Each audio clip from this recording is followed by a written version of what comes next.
everyone. Welcome back. Hope you stretched, freshed, bio, did all those good things. We need some chill tunes.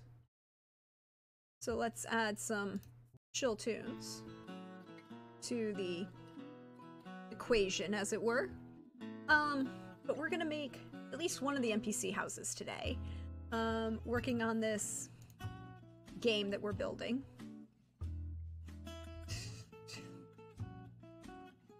Okay, look.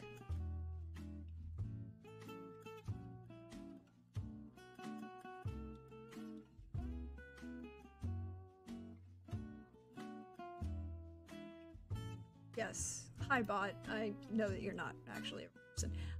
Dinner is over. Glad you had dinner. We are back. We are going to build an NPC house together. We're gonna do this as NPC House 1. And we are, luckily I've been very good at, you know, keeping track of how things are organized, so life is good. Alright, so first things first. Yeah, it has NPC House 1. It's a great title. It's a working title. It'll be adjusted, don't worry.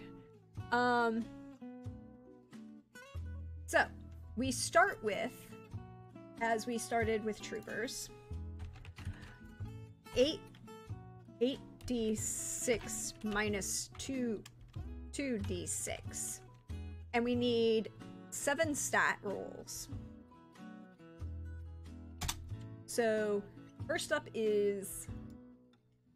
Alright, first up is our HOA rating, which is an 18. And so each of these houses, these ratings, if like you weren't here at the beginning, I'll go through it again. Each of these ratings are going to be your stats for the, or the numbers that will be manipulated your stats for all of your house fortune rolls and all of the rise and fall of your house in the setting and world that we're building. And so a rank of 18 is the house is a little well loved, but that just adds character. Then we get influence. Our influence roll. Ooh, that's a nice number. That's a 27. Influence with the 27. You know some folks, but you aren't a member of the club yet. So these are our starting numbers, and each of these numbers will be adjusted by the house fortune rolls that I will make as we go. And each of these stats, HOA, influence, wealth, people, land, reputation, and magic, they're going to be the stats that your house will roll with. So we're starting at 27 influence, so you know some folks, but you aren't a member of the club, as it were, the country club, darling. So our starting wealth at 17. Oof, that was a hard roll. 17. You are poor. You live paycheck to paycheck, but you pay your bills most months. Well, you know, that's better than some things. Yes, yet. The yet is important because there will be historical events that will modify these rolls. 16 for land. Right, is that where we're at? No, people. We're people. 16. Nuclear family. Nuclear family is pretty good.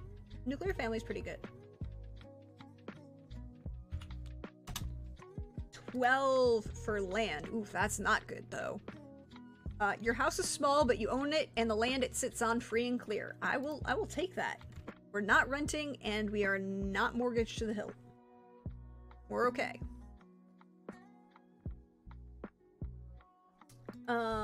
Next up is reputation. What do people think about you? How is your scandal going? 15. Bless their hearts, your family's historical scandals still influence opinions, but your attempts to overcome them have been noticed. They've been noticed. Whether that's a good notice or a bad notice, y'all not sure yet. And then a magic score. We start with a magic score, which is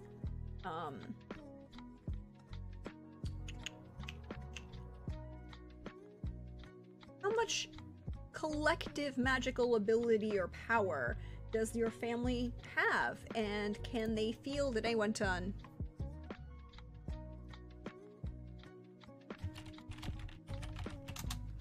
At any one time, you know, it's also your defense score, kind of.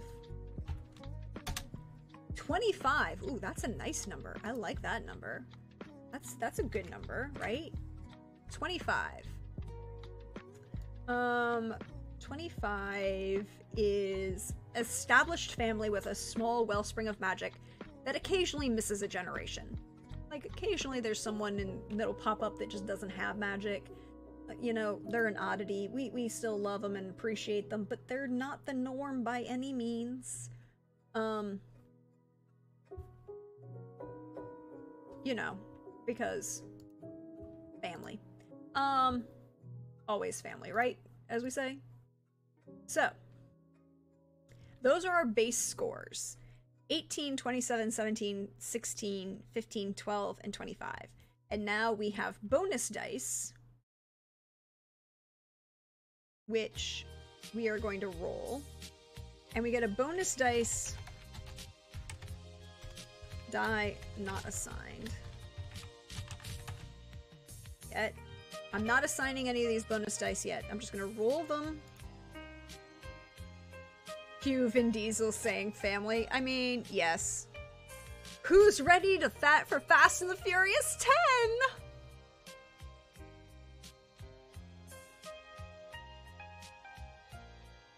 You know. But, okay, so the not assigned die, we can just roll 5d6. Or 7d6. Someone has to be the ugly niece in the monsters. I mean, this is true.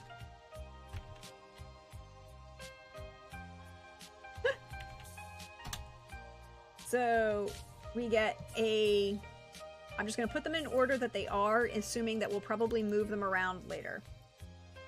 2, 5, 2, 5, 3, 5, 4, 3, 6. Cool. So those are our not assigned bonus dice. And then we get to roll historical events.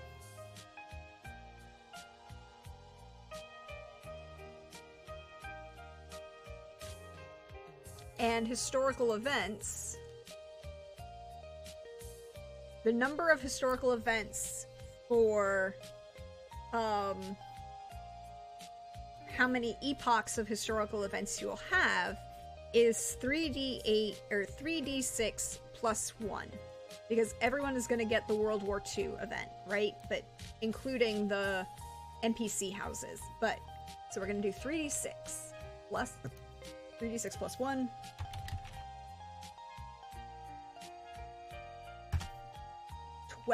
Oof, they get 12 events. Alright, so...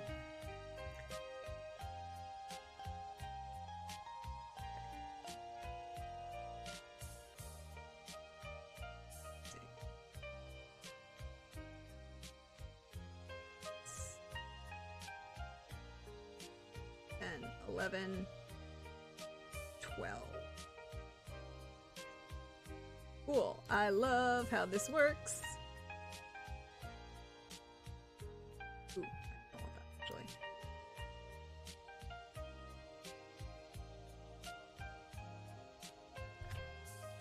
A nice big history, exactly. A nice big history.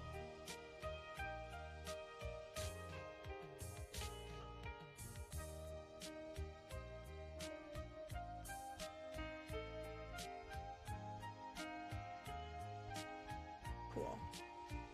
All right.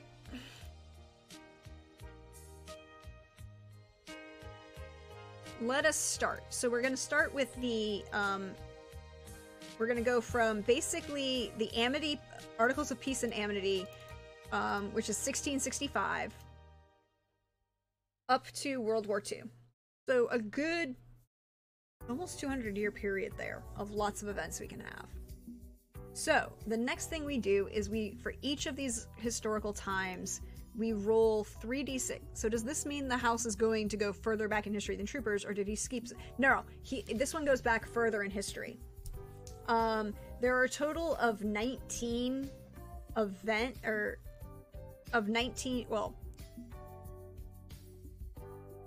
on 3d6 plus 1 there are 19 numbers that you can get, so it really is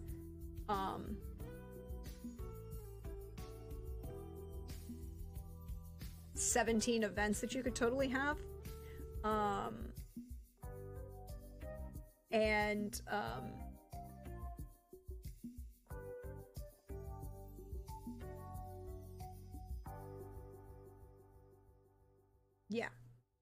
Yeah. So if you roll a 3, you basically just get World War, you don't end up with the right numbers. It's fine. You go, I did the math. So yes, I have more events than he does. I have 3 further events back in history than he does. He got 9, I got 12.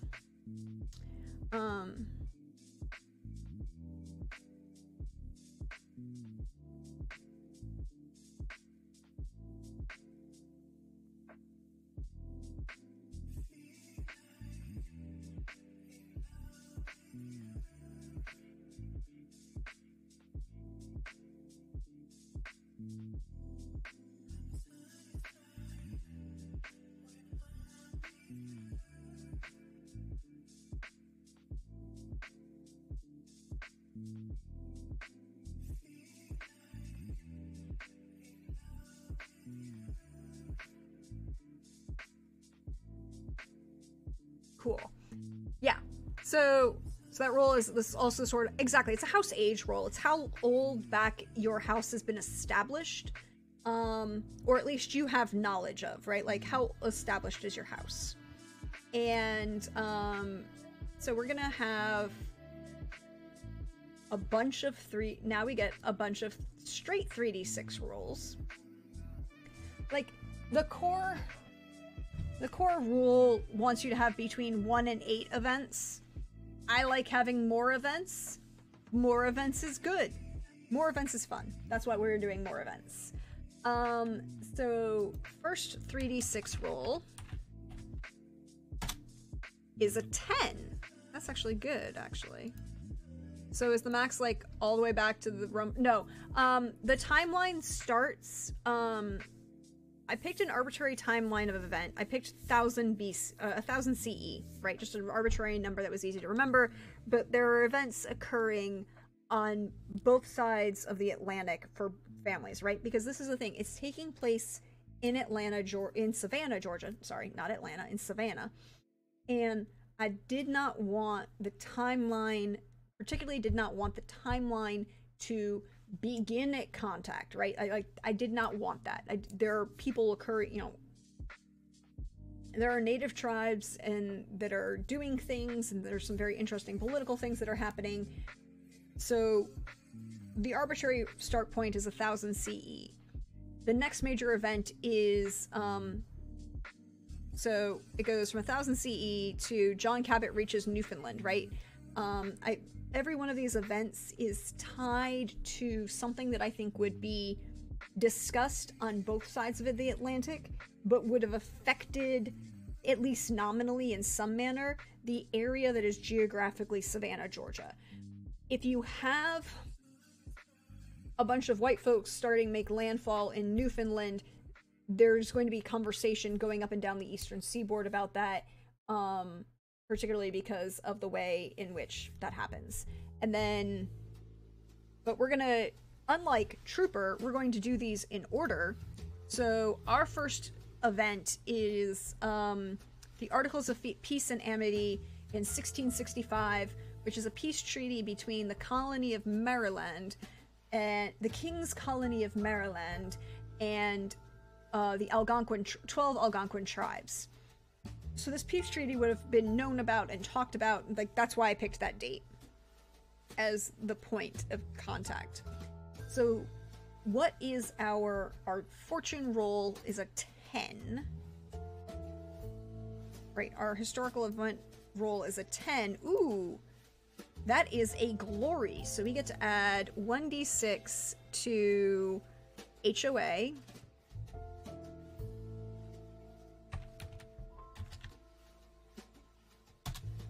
Which is a 1. Okay, so it's not a great roll, but it's a 1. And then we get to add a d6 to influence. 4. That's a better number. Land, reputation, and magic. Land, 3. Reputation, 3. Oh, we're getting 3s. And magic is a 1. Okay, well, you know. Alright. Next up, we have the founding of the colony of Georgia, which is, and also the establishment of the city of Savannah, which is 1733. So let's see what our 3d6 roll is. Oh, that's a 9. That's favor. Right, so we're in glory, favor,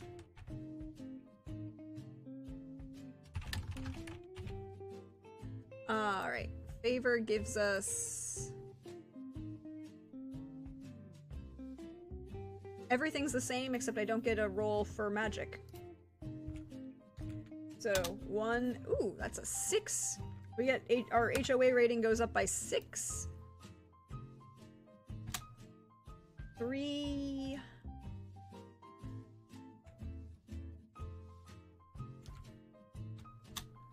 One. Oop, nope, not there. Over here. 1. I can actually show you this. I should show you all this.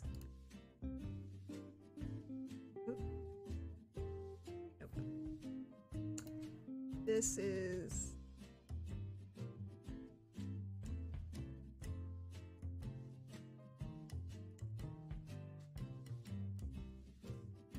not the right one. All right, let us try again. Oh, no, cancel. This is all right. Let's try so I can show you this. Oop.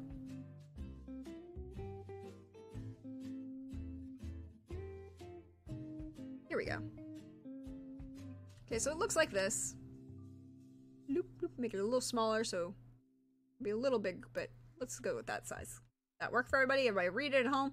Homeowner's Association is getting too powerful. Well, that's the point, right? You're playing the game of politics in a subdivision and in a country club. The HOA is how powerful you are. That is your power. So we get land is +1, reputation is +2, and then magic we don't get a bonus to because it's a favor, not a glory. All right, French and Indian War. Let's go. What is our French in what happens to the family during the French and Indian War? Ooh, we get a 10, which is another glory.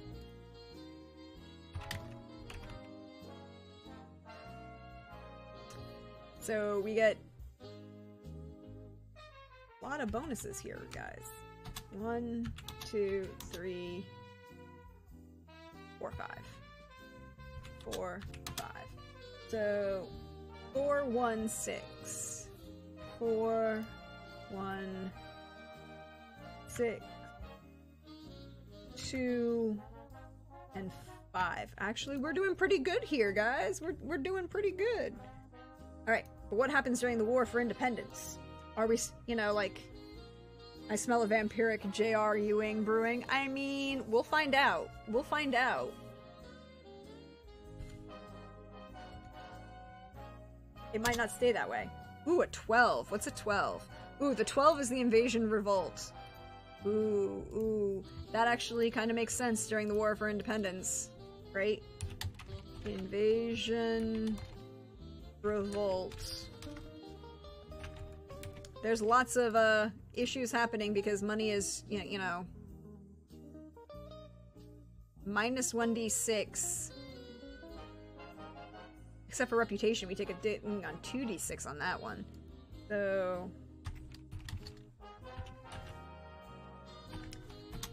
minus 4. Oof, that just canceled out that bonus we got from the HOA rating. That previous favor, or previous glory. I think I know what happened there. 1d6, minus 1d6 to the wealth. Oof! Minus 6 to the wealth is not good. That's not good. And then minus 1d6 to the population. 1, okay, okay. Minus 1. Okay. And then minus 2d6 to the reputation. Oof. 2d6. Oop, hold on. An 11. Oof, that's a... Somebody took a really bad hit in reputation. Alright. The founding and the ratification of the Constitution of the United States of America is 1789. Let's see how our fortunes do with that event. Oof, that's a 9. That's good. That's a favor. We come out the other side of the revolution with a favor. When we rejoin this country, I'm sure it will be fine. I need 4d6. 6, 3, 3, 3. Okay. Okay. 6, 3, 3, 3. Sounds like another loyalist house? Maybe, but we get some really big bump in favor with the ratification of the Constitution, so might be. We'll find out. Savannah Fire. 1820.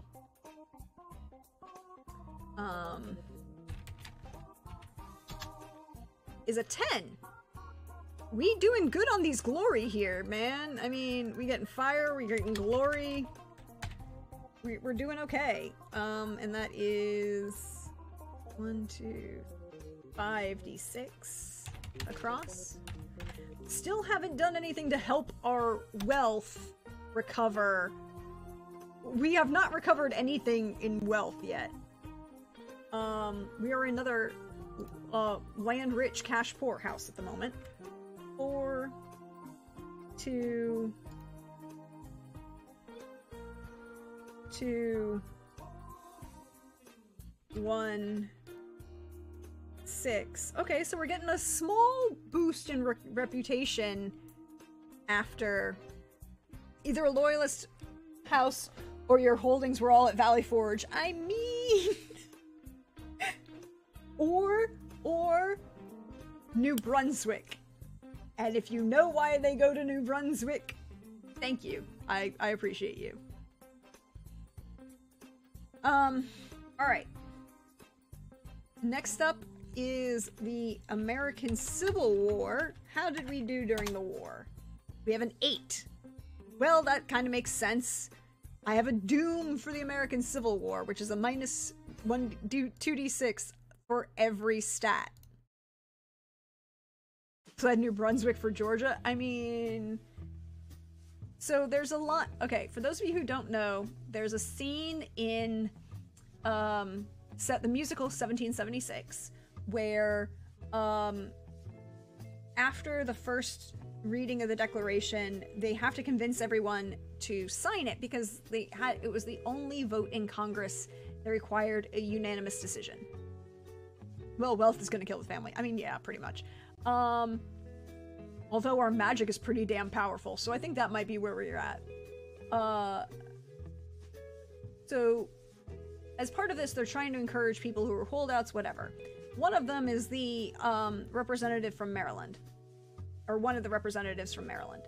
And there's a report from the War Department, and the scene is John Adams trying to be about, like, and our men have never been so well, never been so greatly prepared or whatever. And in comes this this messenger who is one of the people that you see frequently throughout the show. And he comes in and he hands this message that the secretary reads, and it's a letter from George Washington. Dear Sir, the Honorable Congress, dear Sir, he had to put New Brunswick on, had to ban people from New Brunswick. They're degenerates. They can't, there's there's drinking. They are horrible people, and they had to ban New Brunswick because there's been an outbreak of the French disease. To which by the way is syphilis. It's syphilis. It's syphilis, not syphilis. Those are two different things. It's syphilis, and because there's so many whores that have come to New Brunswick, basically have taken over the city. And what happens is he plays a bet with this representative from Maryland. It's like, fine, I will agree to your declaration if you can convince me that these troops are actually worth it, and if not, maybe John Adams will be persuaded. And John's like, all right, representatives of the war committee, me, myself, and the representative from Maryland, and Ben Franklin will be going to New Brunswick. And Ben Franklin is sleeping in the back of this. And the line is, wake up, Franklin, we're going to New Brunswick. And Franklin's like, the hell I am? What the fuck am I going to New Brunswick? Or why the hell would I go to New Brunswick? And the representative from Rhode Island, who is another great character, says, for the whoring and the drinking. And Ben Franklin gets up and is immediately walking to the door. Because, hedonist, thy name is Franklin. Alright, so for the American Civil War, we have a doom. That means we get minus 2d6 across the board. Oof. This is gonna hurt, guys. 1, 2, 3, 4, 5, 6, 7. Oof. Those are big numbers. Alright, so minus 6. Oh no! That boost we got after the ratification is gone. Minus 4. We will have no money here, y'all. We gonna have no money. Franklin did love his drinking and his whoring. Yup. We are going to have no money, peoples. This is not gonna be good. Minus 9. We also have no people. Like, straight up. We're gonna have nobody. Well, that sounds like some Confederates. Or they just literally were on the wrong side of the war and everything burned. Oh wait.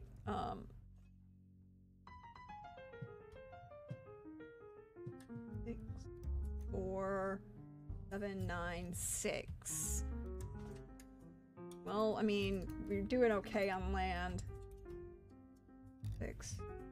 Minus 4. Minus 5.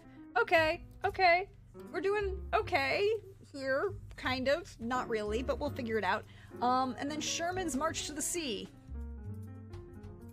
Shouldn't have bought that CSA war bonds. I mean, that's fair. Now we're at Sherman. What happens with Sherman? How do with Sherman and the burning of Georgia with a 14. Y'all, it's a scandal. We get a scandal.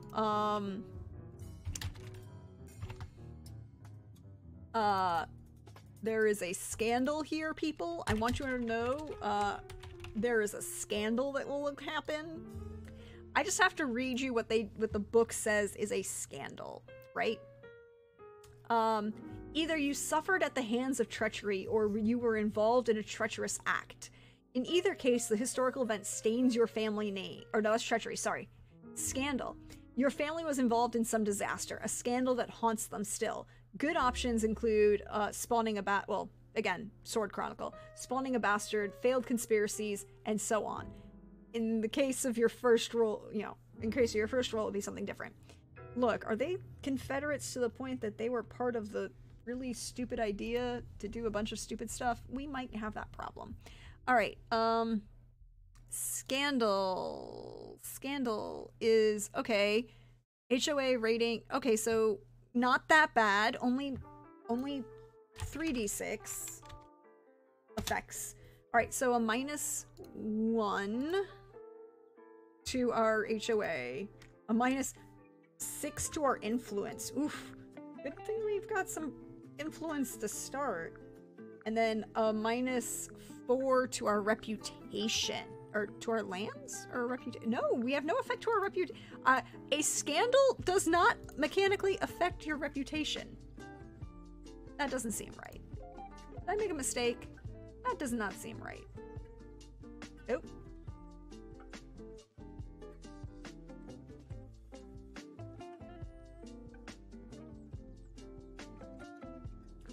That is correct. That is indeed correct. No, it's power, which is HOA. Influence. Oh, and land. Apparently it's land. That's it. And so, wow, okay. Yeah, it doesn't affect your reputation. Oh, that's because I changed things around, and what I changed wasn't affected, but that makes sense. All right, so the Sea Islands hurricane. How we do with the hurricane? Do we have another? Look, we're just gonna be scandalous all up in the 19th century. We're just scandalousing up the 19th century. No, wait, hold on. 11 is not a scandal. 11 is infrastructure. Okay. I was misreading things. I was putting the 11 as what the previous roll was. No, so the 11 is infrastructure, which is choose 2 and increase each by 1d6. So,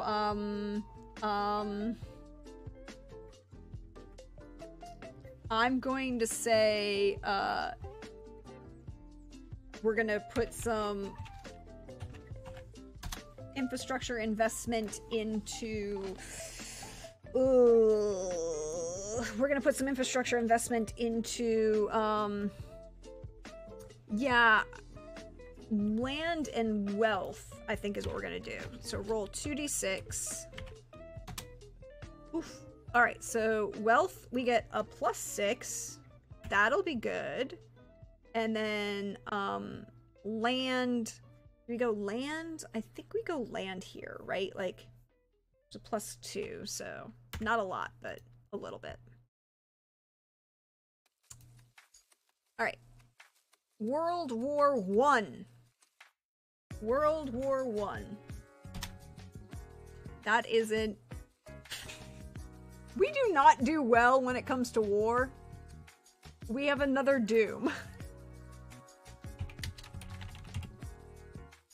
Well, it's nice knowing y'all.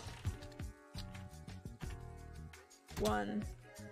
Just 3. -3.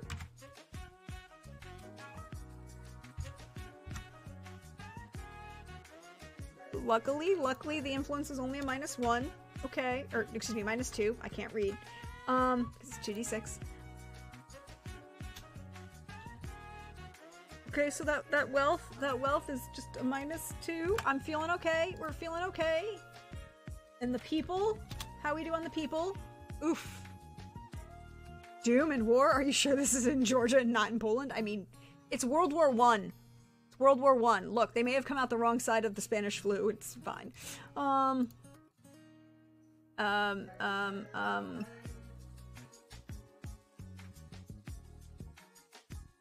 -3 for your people. And then, oh, that's not a good number. That's a -7 for your land. We're gonna have so many. And, okay, so -4. That's not horrible for your reputation. And then a -4 for magic, which is about the only time we had... Look, we need to get out of these doom caused by basically the fire. Like, everything since the fire has been bad. Well, the infrastructure rebuild of the Sea Islands, you know. Alright. Roll 3d6 for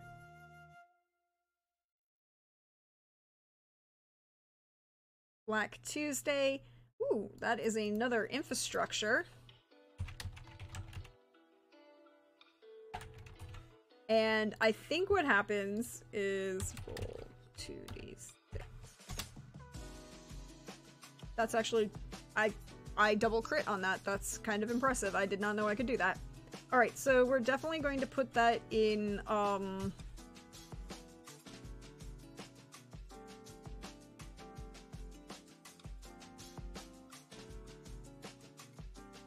I think land and wealth again, right? Land and wealth. So, land and wealth are benefiting from our infrastructure improvements. Give up on land and wealth and double down on influence and magic. I mean, the thing is, we still have the unassigned dice, right? We still have those unassigned dice. We can come back to those.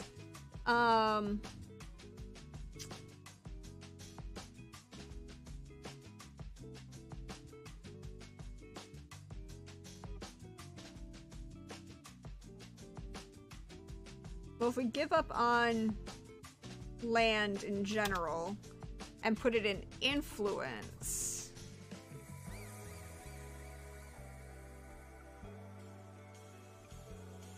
then that counteracts that problem with Sherman. You know you want a plus 40 magic. I mean, look, 25.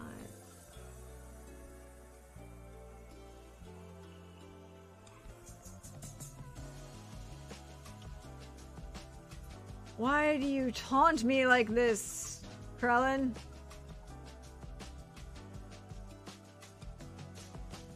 Now for the Joker in the room, the final doom. Look, okay, fine. We'll go magic. We'll go magic. Krellin voted for magic. World War II. What is our final roll for historical events? Hashtag blame Iago. This is fair. Ooh!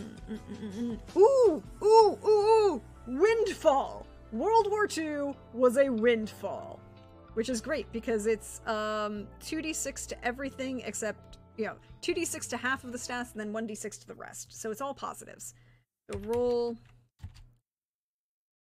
2d6. So plus 8 to HOA rating. Plus 11 to our influence. Plus 11 to our wealth. Okay.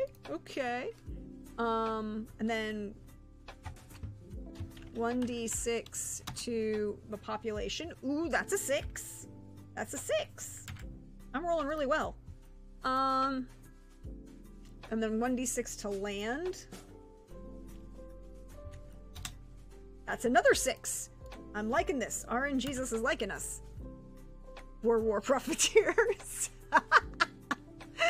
Look, not necessarily profiteers. We just had a better investment model for something that I guess ended up, because it's not profiteering, right? Because, like, we just happened to have a good investment model. 2d6. That's a good number. An 11 is another good number. I've been almost critting on all of these. Let's see what happens with magic, because magic is another 1d6. So another 6. Okay, so before the final,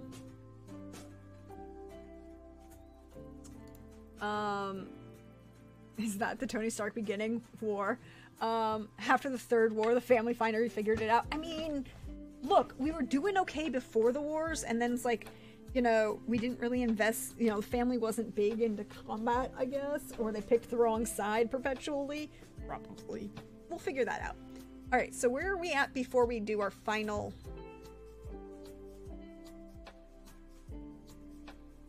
Okay, so what I'm actually going to do is take this and put that over here, and then do it this way. 3, 5, 4, 3, 6. So that what I can do is delete this row. And then move this here. And delete that. And then this all becomes... Then it becomes much easier because I can do zoop or totals, subtotals. I can do this or this. Where is my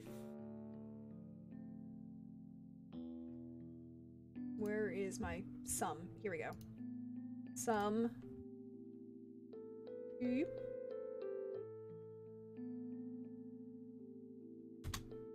33. Ooh, that's a really good HOA rating. We'll go through the whole what those ratings mean.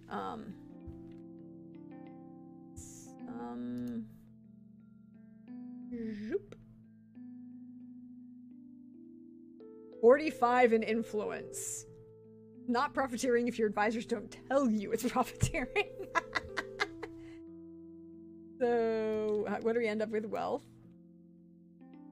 Nope. 19. Okay. But again, we can still adjust these. We can still, because we still have those final numbers to add. Zoop.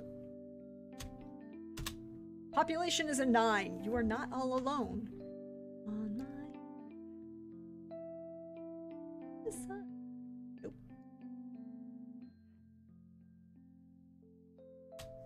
18.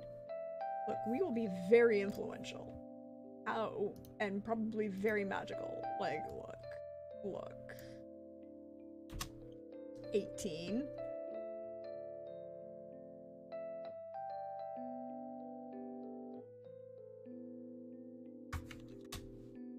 40. There we go. Okay. So. Bonus dice.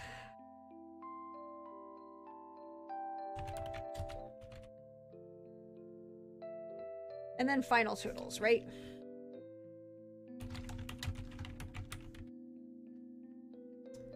Alright. Finally got all the fog to clear from the family crystal wall. I mean, maybe we'll find out. Alright, so bonus dice. Where are we gonna put things? Okay. Let's do this. Let's think about, because each starting at the 10s plus, each 11 level is can put you into the next category, right? So if we start with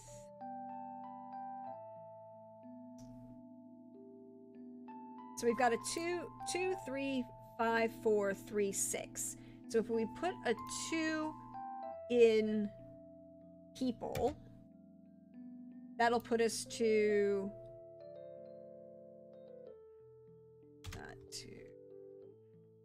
here. Bold. Bold. There we go. So if we put, so then that becomes an 11, right? Actually, we'll just keep doing the same thing because it's easy. And if we change things, it'll just make it easy to do. Alright, so that gives us an 11. If we put one of the 3s here on that 19, that pushes us, it's going to push us over another level, right?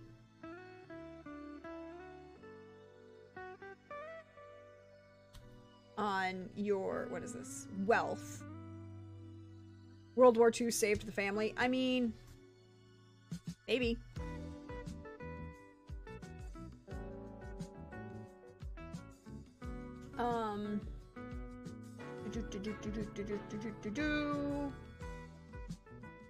If we put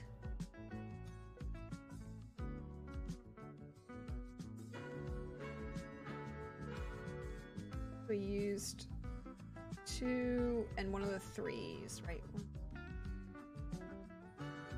Wait, there should be one more roll.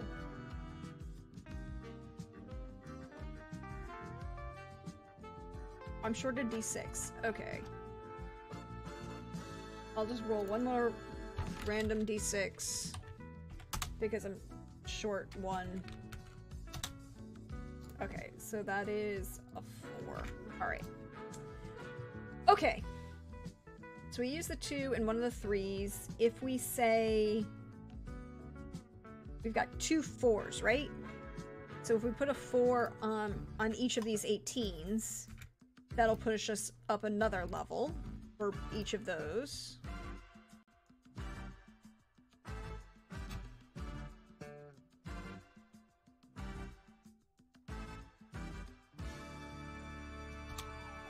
Okay. Then we have a 5, a 6, and another 3. Pretty sure you had 3, so 5s. 3 5s, so you must have forgotten to transfer 1. Okay, so I had 3 5s. Alright, well then that... I had 3... I only have 1 5 right now. 2 3 5 4 3 6 was what I had, and then I just rolled another one, so it was a 4. So we'll keep this just because it's what I have, and I don't feel like doing it back. But thank you, Krellin, I appreciate it. So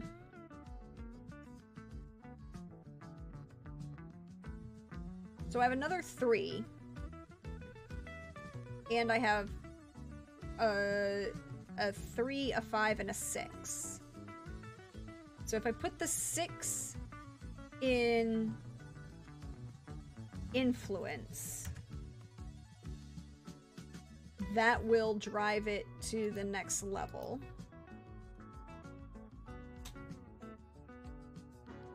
And then I've got a 3 and a 5.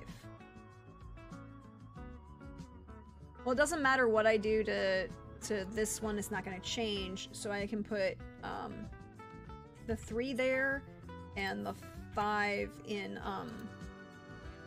that's going to change that one.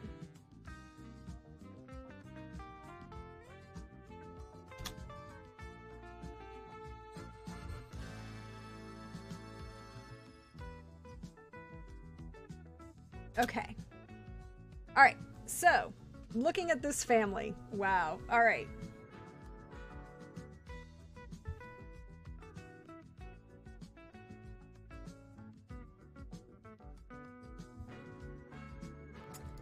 Cool. So we have a 36 in...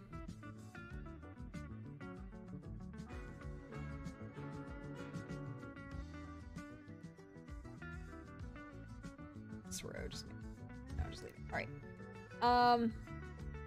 So we have a 36 in HOA rating, which is...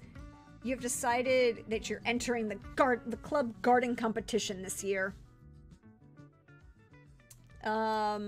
We get a 51 in influence, which is prom queens and debutantes. You've had them all.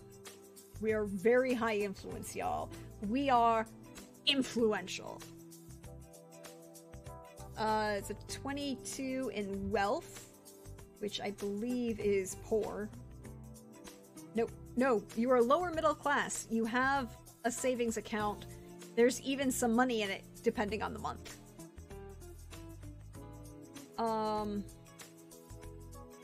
We have an 11 in people, which I believe is... no, the nuclear family. Nuclear family.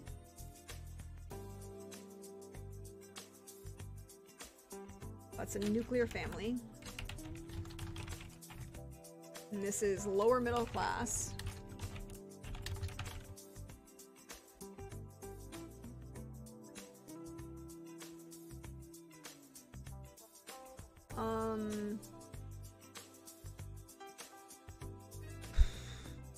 What is the 36's HOA? 22 in land. 22 in land is... You own your house and some land in the country, keeping an eye on that balloon payment at all times. Own house plus land. Not a lot, but you know, a little. Just a little, as it is. Reputation. No one really no good or bad. Neutral. We have a neutral reputation. Okay. And then magic. We have a 45 in magic because of Krellin's decisions. Your family is large enough to support a few other... No. Oh, your family's magic is large enough to support a few other folks around town. You bolster others' magic.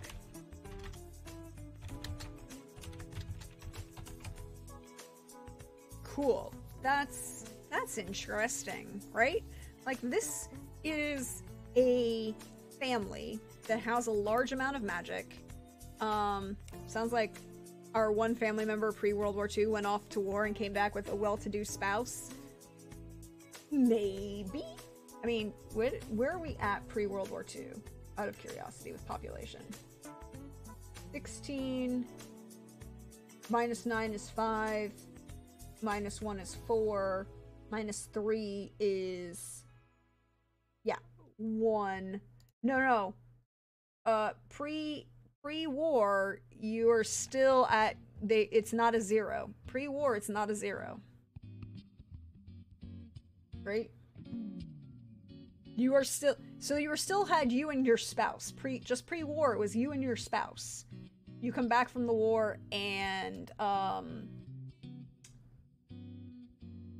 now you have more people. Haven't figured that out yet, but you were at the pre-war, we were at the level of you and a spouse. And now we are at the level of a nuclear family. Your wife had a baby while you were gone. Post-war, and you now have 17 kids? I mean, no, not yet. We're not there yet. We only have... No, wait, 22. Oh, no, 22 is actually... Sorry. 11 to 20 is the nuclear family. 22... I misread that. 20...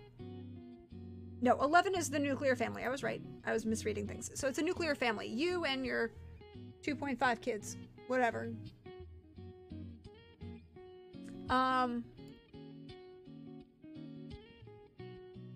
Okay, so you and your spouse had this family head and their spouse, you know, family and their spouse and a couple kids.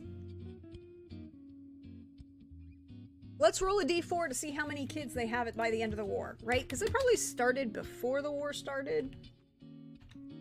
So a d4, how many children are they? There is one baby. One baby. I guess with enough magic you can have your half a kid. Look, it's a thing. And it's the math based on census records that was averaging for the time. That post-war 50s boom of that...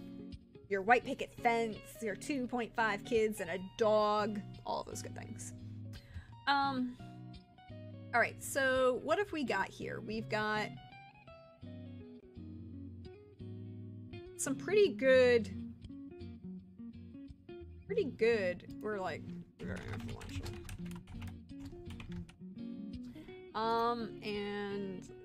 we are entering... the... garden competition. Like, for the first time, I guess. Well, nowadays, that dog counts as half a kid, so you're at 3. I mean, that is not wrong. That is... sadly not wrong. Okay. So I'm seeing a lot of interesting things.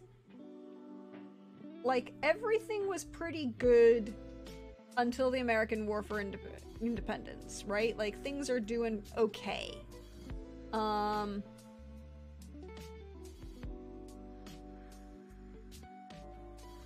There's a lot of...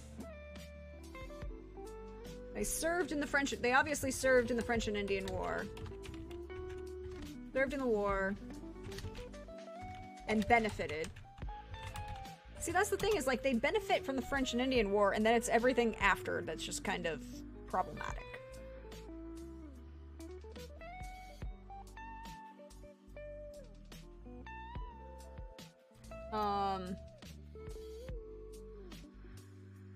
So, like, look, they get a big boost to land, right? So were they given a land grant after the war?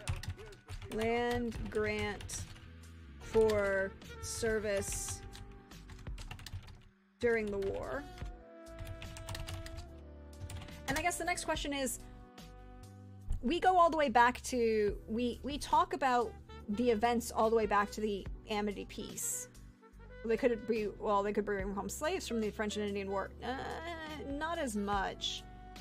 I think they get a land grant. And here's the other thing is, everything, we can also say that anything before the founding, you know, anything that happened during or prior to the founding of the colony of Georgia, were these people already here, or did they come to Georgia at the time? I'm just using the Amity Peace of Articles of Peace and Amity as a pinpoint, right? Like, because that date is what's the important part, and that date is 1665.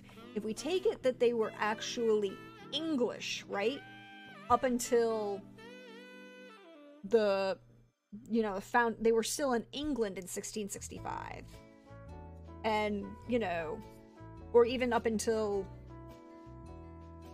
you know, are they Jacobites? The glory, it says, glory. A family wins glory through military victory, personal achievement, or by a great act of heroism. Glory is similar to ascent, but it focuses on one figure in your family's past. The result of this individual's deeds advances your family's standing in the eyes of its peers. Generally, glory as a first historical event should imply that your house was formed as a reward for great acts of their founder. And we do have a glory as the first event, right? So the family is established through great acts. And 1665, major events during 1665, because there are a bunch of stuff going on. England puts a government in, you know, the Great Plague of London. New Amsterdam becomes New York.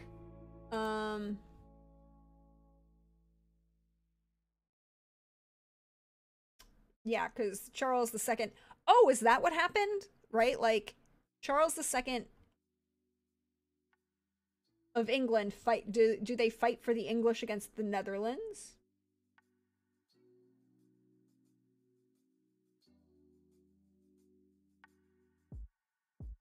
The Duke of York, the future James II, defeats the Dutch. Yeah, so Boston's first battle. Churches, Great Plague of London. Oh,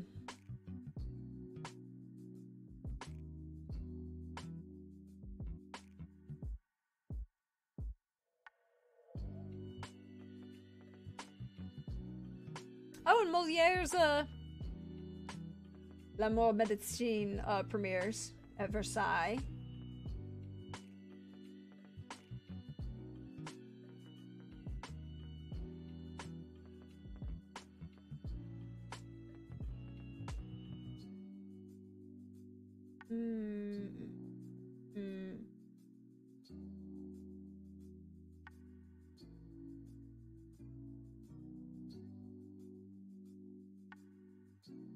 So perhaps they were in. I like the idea of awarded nobility, right, for service to James or Charles, not James, Charles II during war with the Dutch. Okay, I think that works, right? Because then that, you know, Then in 1733, the family, you know, a number of the people of the family joined the colony in, service to the crown. We don't know what it is yet. Doesn't have to be distinguished. The founding of Georgia, we get another favor, and favor, they say, is your family gained the favor of the king, their lord, a powerful religion, or from other source of other powerful body. As a result, their fortunes improved, and they climbed in standing. So this, I think, is the point at which the family moves from England to the Americas. And they are part of, like, whoever the original family person here is, they were part of the founding of the Georgia colony at Savannah. And they are, how about, ooh, I like this idea. How about they gain favor with,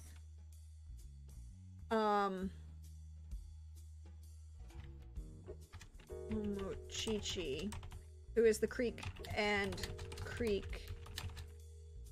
Indian. How about that, right? Like, when they come to the US. I like that idea, right? Like, the person that they're gaining favor from is really not the crown in England, but the crown but Tomochichi and the Creek Indians here. I like that idea. And then that shows that during those, you know, the French and Indian War, they stay loyal to the crown, they support the crown, and perhaps, you know, have additional glory that they gain in battle. And they were given an additional land grant because of that, right? Like, I think that's good. Like, that actually pretty well tracks, actually. And then comes, the loyal to two crowns, tough balancing act. I mean, I don't know if they have to be loyal to two crowns. I think they do a favor for the Creek Indians, and they're favored by the Creek Indians, although they're still loyal to the English crown at this point. The War for Independence is a revolt. But such benefits, yeah.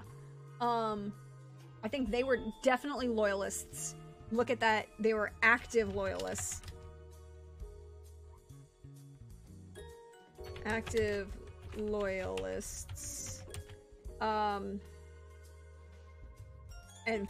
fought against the revolution. That would take, you know, say like that -11 to that reputation. They were brokering deals with the Indian nations for the crown. Exactly. I think that's that. Shit. Crap. Hold please, everybody. I'll be right back. I just spilled something. I need to clean it up.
Okay, I'm back.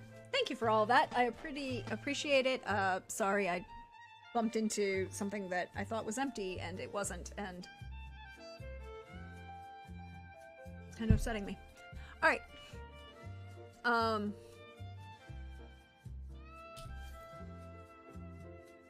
Those sponges look like peanuts. I mean, peanuts. Alright. So, and then when the Constitution is ratified, they're like, okay, we'll play what we've got here. We're doing okay. We've still got the, I think this is where they're, at this point, still in favor with Creek tribes. And,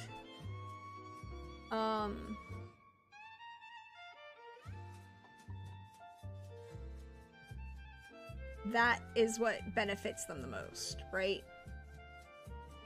And those ties, their new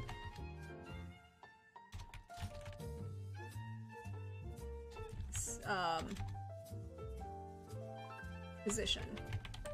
Must be Georgian sponges. I mean, all those peanuts. So, the fire, they gain another glory with fire, right? And that's also a point when the magic goes up a lot. So, I think at this point, they do something subtly magical that, because it also gives you a boost to influence and reputation. Not a lot, but a little bit. And I think that's the point when they do something subtly magical to combat the fire. And they gain renown that way.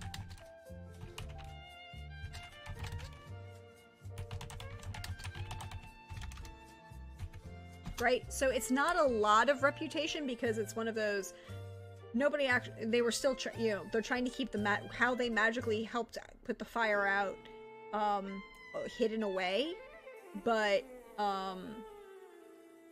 they are still recognized for fighting the fire and doing a lot of good things. They use their magical resources to save a bunch of magicals and supernaturals from the fire. Ooh, I like that idea, Krellin. Say, mostly saved supernaturals. Historical note, what happened to the Loyalists? In the end, many Loyalists simply... Exactly. About 80,000 fled to Canada or Britain, and because the Loyalists were often wealthy, educated, older, and Anglican, the American social fabric was altered by their departure. Frequently. Frequently, this is true.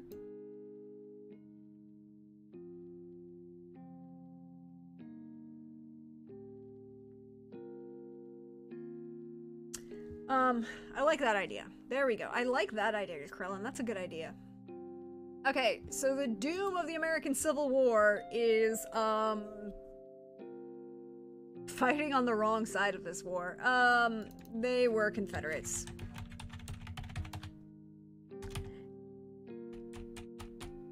I don't know... Are they slaveholders, though?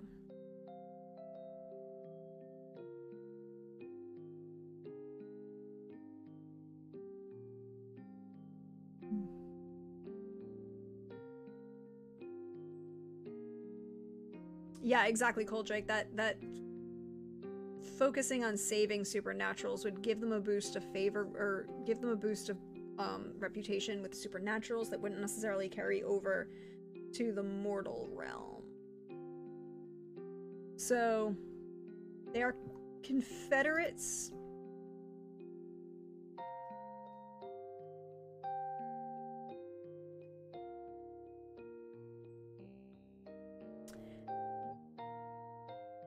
Yeah, I don't think they're wealthy enough, right? Because, like, at this point in their time, they're 11, you know, they're impoverished, right? Like, effectively, the family is impoverished. They have land, but they have no money from it.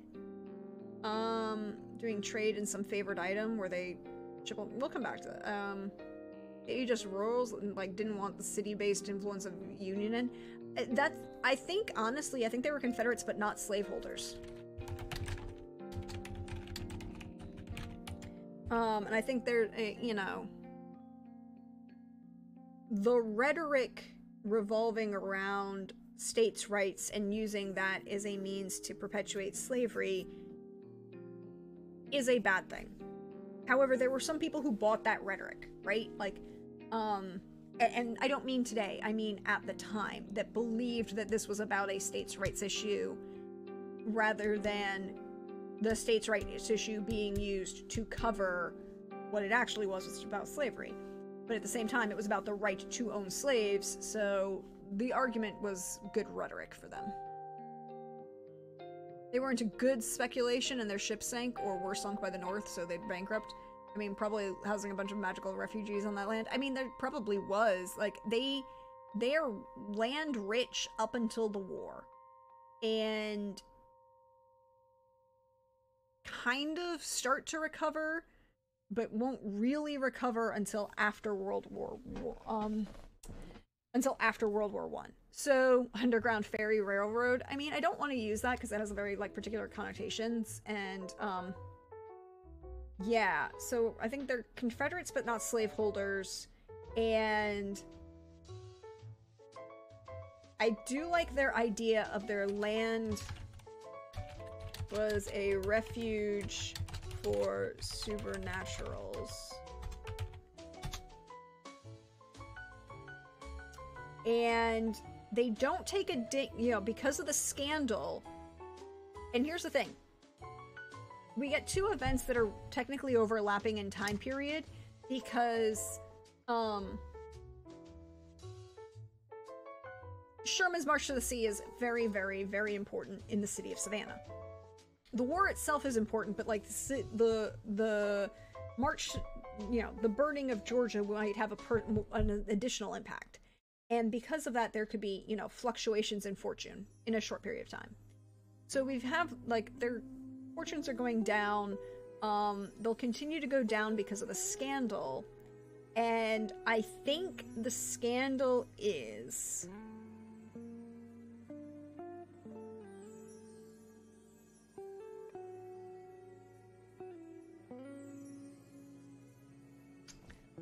What kind of scandal do we have here?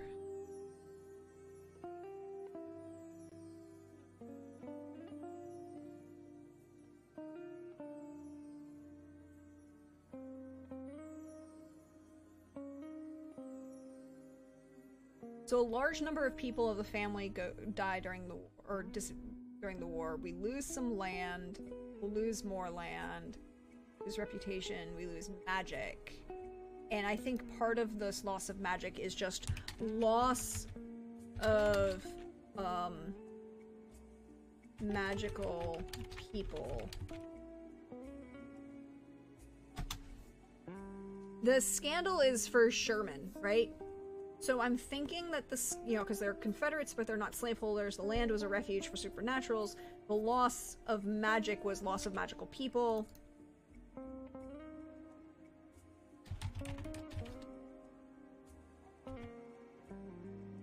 They married a witch hunter? I don't think so, right? Like, because they continue to go back, and then they're bolstered significantly again pretty soon, temporally speaking, with their magics. And I think the scandal is, are they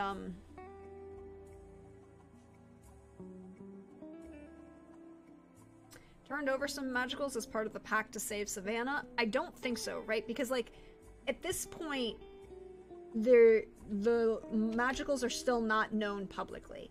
And I made a historical event where there's a fae, right? Like, there's a fae who is part of the aldermen of the city who is able to can encourage the mayor to surrender the city, and also encourages the Union to accept the surrender while protecting the citizenry and property. And I think the scandal might be. I think the scandal might be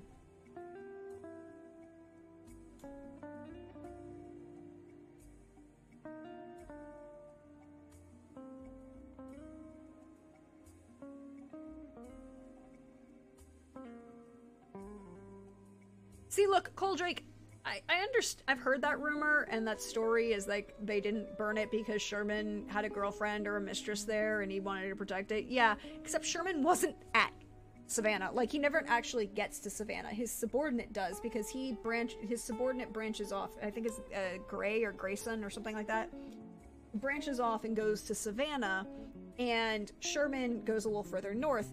And the Union doesn't really want to burn Savannah anyways, because they want the port to be functioning, mostly. Scandal is they didn't go along with the turnover. They fought back, which harmed Savannah.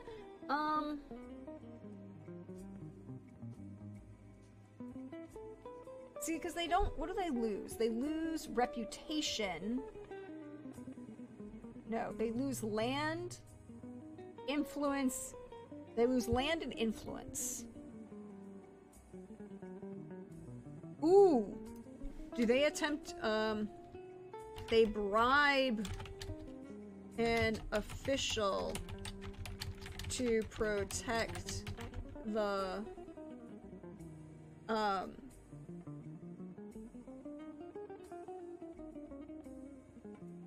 their property, right?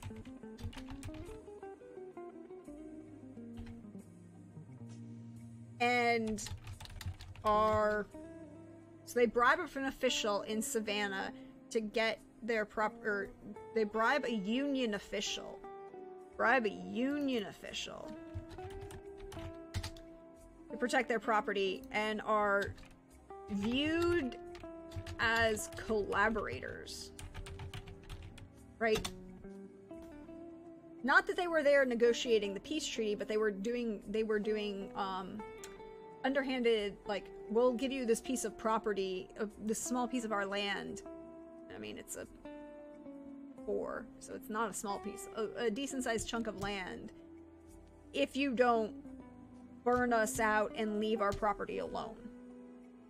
Yeah, so they're back alley dealing, and publicly, like, to the human population, this is seen as a bad thing, but they do it, collaborators, and they do so to ensure that the Union doesn't come across the refuge. And we're gonna call it, we have to give it a name, right? Because this refuge still has to exist. It still have to be a thing. So while they're working to continue protecting this refuge of magic and supernatural people, the public sees this, sees this bribery, because it's not subtle, right? You're not just giving them cash because Confederate dollar had no value, right? Like, the bills had no value, and the coin would have very little value, except for the value of its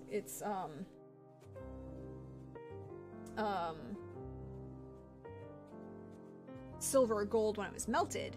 But land, like, and it's not a small chunk of land, right? It's a 4 on a D6 roll. So that's a pretty big piece of land, relatively speaking.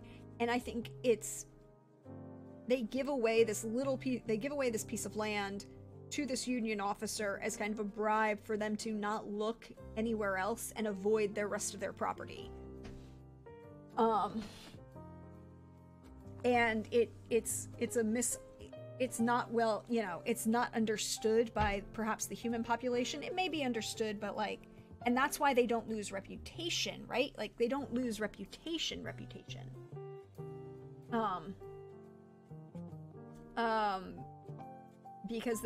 But Savannah has thousands of bales of cotton that Sherman could present to Lincoln as tribute for turning Savannah into a Union-held port. I mean, yeah, pretty much. So a deal or action it's a distraction. It's really a distraction to get people away from looking at this refuge. And that's why they don't lose reputation, because as much as people are talking about it being a scandal, the scandal is more to the amongst the human population, not with the supernatural population, because the supernatural population knows that this was all a backhand deal to protect the refuge, which we're gonna have to come up with a fancy name for. Cotton Prize would keep them from looking at the actual land. Like, yeah. And that's the thing, is like, we lose a lot of wealth doing this, right? Like, or we lose influence doing this because people don't agree with us, but we don't lose wealth, and we only lose a little bit of land. So the influence loss here is because of what we do. I see that. Okay. And then after the war,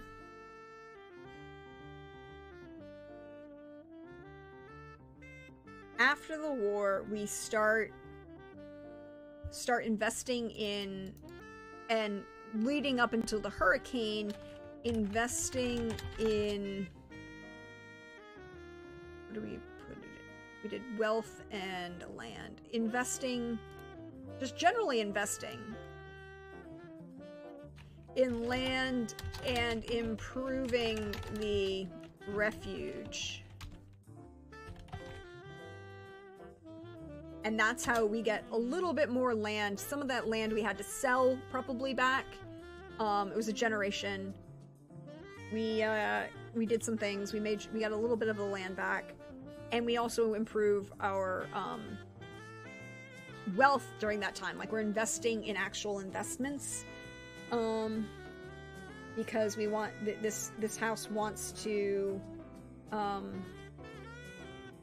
continue the refuge. And now I've got like an entire thing about a supernatural refuge that's been hidden in Atlanta for a number of years. Ooh, is that, let's go back here. And how is that, like, is the refuge?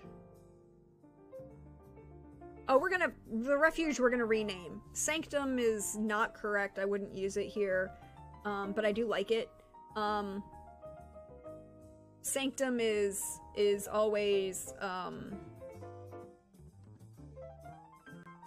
it's either a private sanctum, as in, you know, a place of retreat or religious connotation, or always a place of power religious connotation. I like the idea of refuge. I'm gonna workshop that though, because I do agree, Krellin. I think we need to change the word refuge.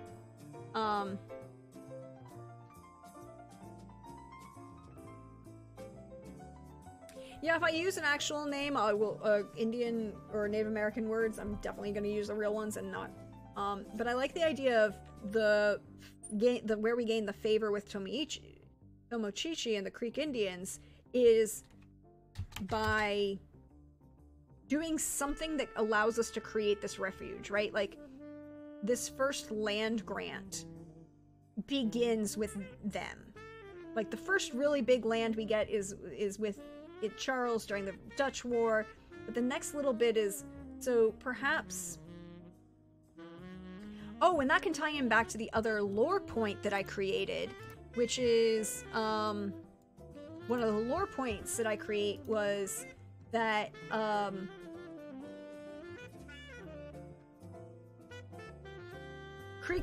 there's a tribal blessing curse on Savannah that ties back to Tomochichi and the establishment of the city, hidden clauses in the peace treaty about certain supernaturals and them having to remain in the city to protect it.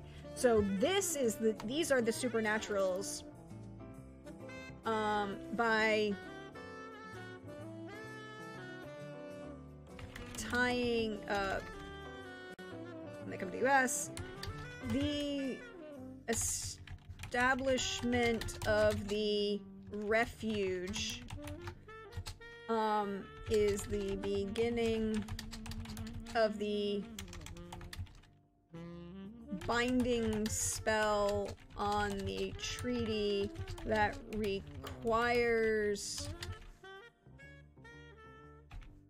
group of which, we'll figure out which one, to remain in Savannah as protectors, watchers,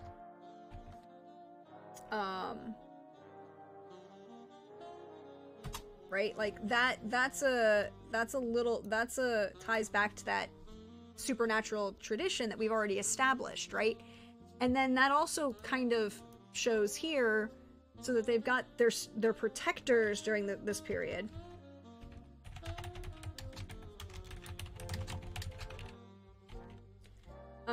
And and the refuge grows, right? Like, this is the point at which the refuge will grow.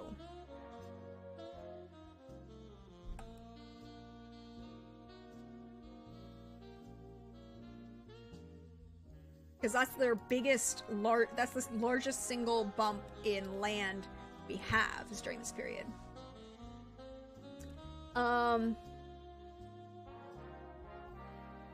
And that explains why, like, probably there was they were loyalists because of this, binding treaty spell requires, it was tied to, you know, it's because of this spell and being required to remain in this city and being part of this city, you know, to protect it, I think is why they thought they had to be loyalists. Or, you know, tied to loyalists. So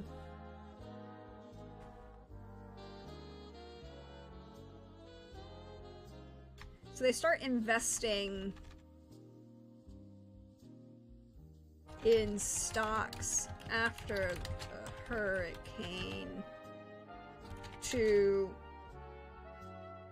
support and expand the refuge. All their downturns stem ultimately from trying to keep outside influences out. Exactly, right? Like, that's what it is. They are the protectors and guardians of... Does the amount of land expand over the coming centuries, or does it wax and wane, but never too much loss that they can't keep the realm hidden? I mean, the worst land loss that they have is during the Civil War, right? There's a little bit of land loss, you know, there's land loss, which is not small, which I think is the bribery. So I think what they do is they, you know, the Union is seizing land and taking things out, and they have you know, they end up with enough, the house that they own, plus this small amount of land in the country. And I think everything they do is to make sure that anything that they sell or need to do, this piece of the refuge is never touched. Must be protected at all hazards, going back to the first original deal. And that's what it is. It's like this first deal here with the awarded nobility during the actions, for the Dutch actions during the Civil War, that doesn't really mean anything, right? But this, when they move to the move to the Americas, now they've got this tie and this bonus and this agreement with the Creek Indians, and because the Creek Indian, Tomochichi has a settlement at what would become Savannah, and his treaty is what ends up creating the city of Savannah.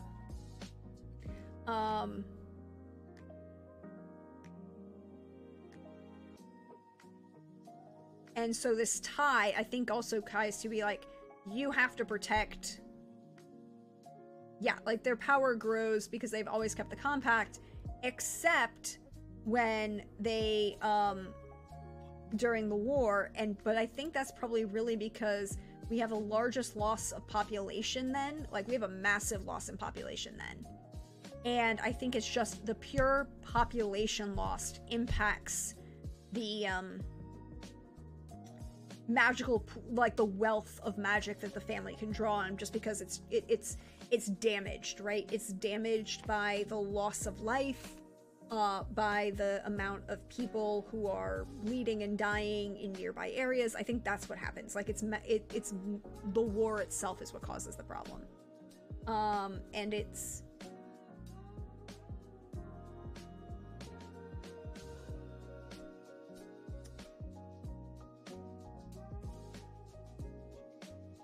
And then World War I happens, and we have another doom. And we lose more land. Like, we lost a whole bunch, then we got some back, and then we lose a whole bunch more. And that's not great for us. I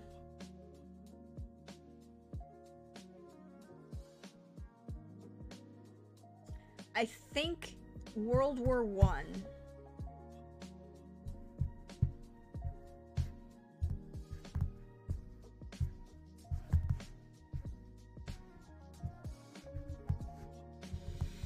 What is the doom that happens during World War I?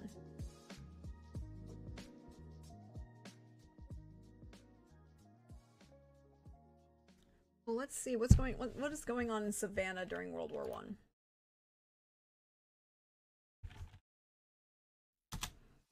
Savannah history timeline. There's some, because like there's an event that happens during World War I outside of the war.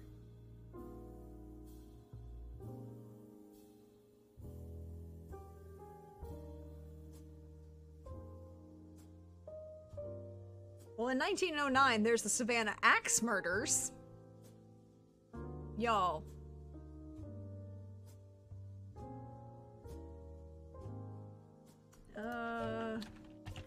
Or events in Georgia during World War I. In generations of the family, original folks stuck to the supernatural deal and prospered 3 generations on. Some wonder why they keep doing this to the detriment of the family. They try to stop doing their duty and it comes back to slap them hard and is revealed and reignites their commitment. I mean, maybe, but it also depends on like how much...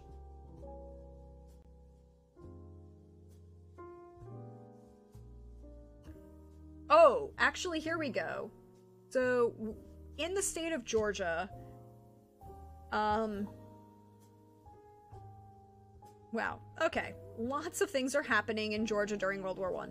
Were the Savannah Axe murders to cover a story for Witch Hunter Rampant? I mean, we're not going to say, because that would be a spoiler. Shh. Officially, nobody knows what was going on in 1909. Alright, so Georgia played a significant role during America, looking at the New Georgia Encyclopedia, which is, oh, Todd Womack. Wait, do I know him? I think I do. Actually, I think I might know his wife.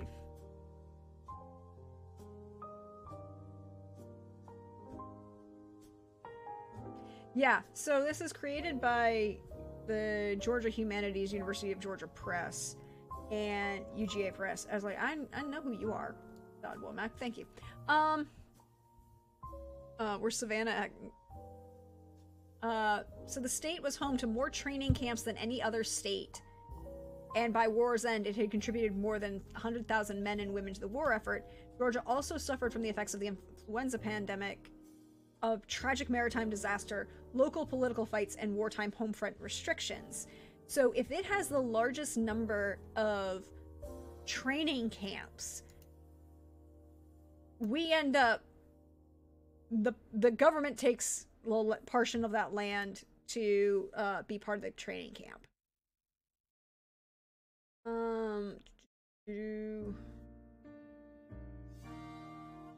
I think is what happens.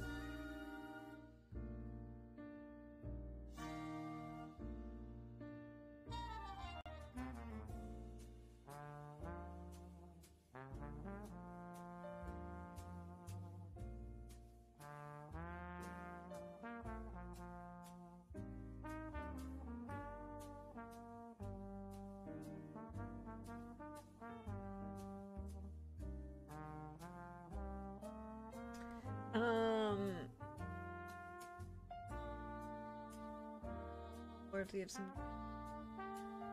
labor leaders, teachers, farmers, and foreign immigrants for patriotism? Ooh! Ooh!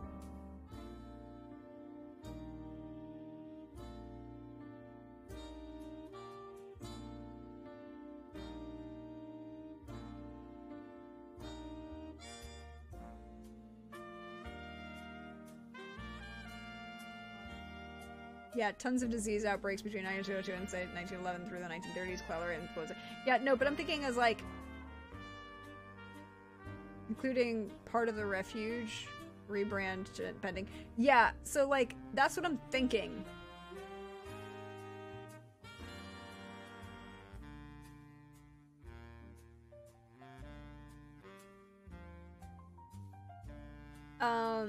I think the idea is that state had 5 major federal military installations when the United States entered World War in 1917.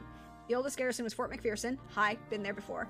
Located south of Atlanta, which opened in 1889. The newest was Fort Oglethorpe, constructed near the Tennessee border just a few years after the Spanish-American War in 1898.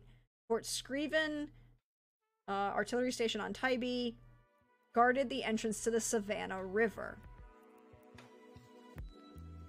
Georgia had many war training camps as well. The large National Army cantonment at Camp Gordon, which opened in June of 17, is located in Chambly. 82nd All-American Division. The division included men from different states, but Georgians made up more than half of its number. The Home Guard training camps were based in Augusta and Macon. Well, Camp Wheeler and Macon hosted 35 Dixie Division. Eventually, more than 12,000 Georgians were active in the 31st. Specialist camps such as Camp Greenleaf for military medical staff, Camp Forest for engineers, and Camp Jessup for transport corps troops were scattered around the state.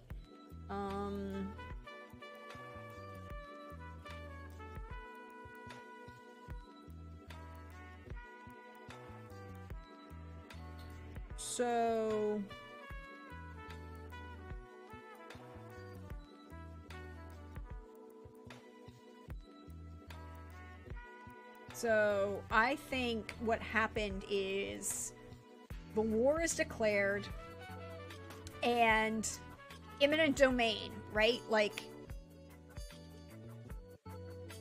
or, well, the important parts of the land, hence the magical abuse, but not the actual land post. Exactly. And then back to Black Tuesday infrastructure could be getting that land back. Exactly. So I think World War I is the government taking land for military training camps. And so that gives you the negative to the land. That explains why we lose the most land. But then we also lose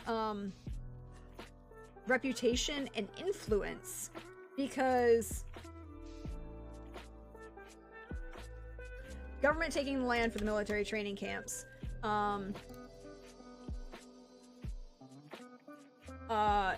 including a portion of the refuge, and we lose reputation because the family objected. The government had to take, not force, but by decree, right? Eminent domain is a thing. Aren't you glad I lobbied so hard for the magic and influence pursuit? Really brings this. Yes, exactly. See, Krellin, this is why we do them together. Like, I'm going to have to do a whole bunch of these. Government taking land and military. So the government takes the land, like a portion of the land, to create this training camp, including a portion of the refuge. And because the family fought so, argued so strongly against this, and to protect the refuge, right? That's how they lose the reputation.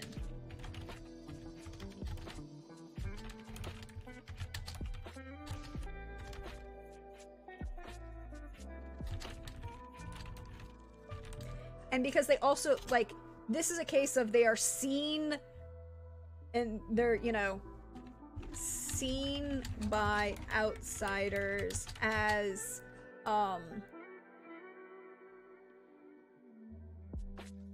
unpatriotic.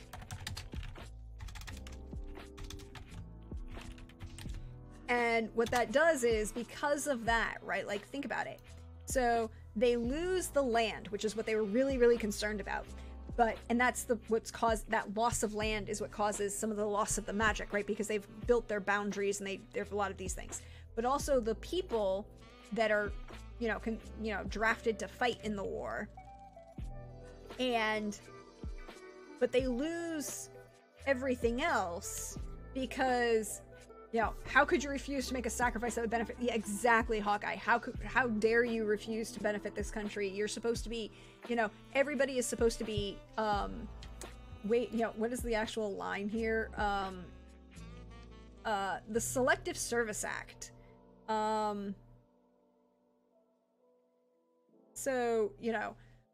War fervor in Georgia sometimes raged to the immediate detriment of common sense. And I'm reading from the New Georgia Encyclopedia entry on World War I in Georgia. Soon, state newspapers were warning readers to be on the lookout for German spies. The loyalty of some Georgians suddenly became suspect. State labor leaders, teachers, farmers, and foreign immigrants were scrutinized for their patriotism. Look, farmers. Poorer farmers, especially the ones who still professed populist leanings, were pressured into buying war bonds, signing declarations of loyalty, and draping American flags over their plows while they worked. The state school superintendent encouraged all students and teachers to take a loyalty oath and to plant and tend what would become known as Liberty Gardens. Teachers stopped covering German history, art, and literature for fear of being disloyal. Or thought disloyal. Loyalty pledges and flag waving aside, they realized that volunteerism alone could not sustain an army capable of defeating Germany, so on May 18th, 1917, he approved the Selective Draft Act, popularly known as the Selective Service Act, to remedy the problem. On June 5th, all of Georgia's and the nation's eligible men of ages 21 to 30 were required to register for the draft.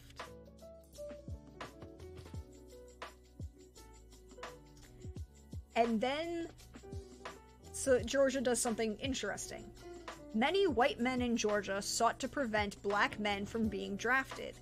As in the Civil War, when some enslavers refused to loan enslaved people to the Confederate government for various kinds of war work, some landowning whites in 1917 refused to allow their black sharecroppers to register for the draft or to report for duty once they had been called. Many black men were arrested and placed in camp stockades for not heeding draft notices that they never received from the landowners. Hi. So this is what's going on, and this is the fervor that's going on. And, I feel like this is going to be where you have that point of the family is, has to keep this secret, has to keep the refuge safe. How dare you not spend your money? Why are you fighting against this? Are you, gets all that public attention, public pressure, public all of this, and but it also causes an economic downturn because what businesses the family does have, right? And money and wealth that the family does have are now people are shunning them. They're not being tied to,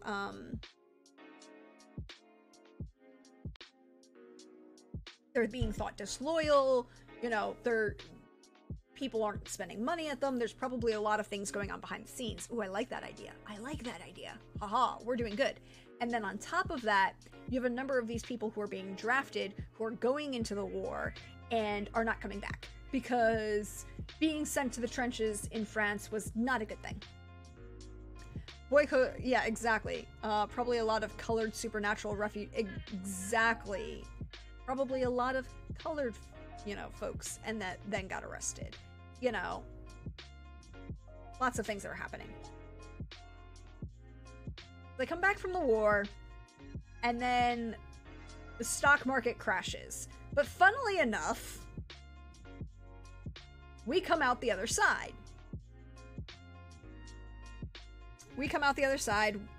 Well. We have influence and bolster to others' magics. And I think it's because we come out of Black Tuesday without having lost any land, without having lost any wealth. So we are seen, and the magic is increased because our okay, so the population, magic is recovered from the loss of life during World War I and the Spanish flu. And then we also recover influence because I think it's one of those cases of we are still that magical that we can begin by subtly using magic to help the population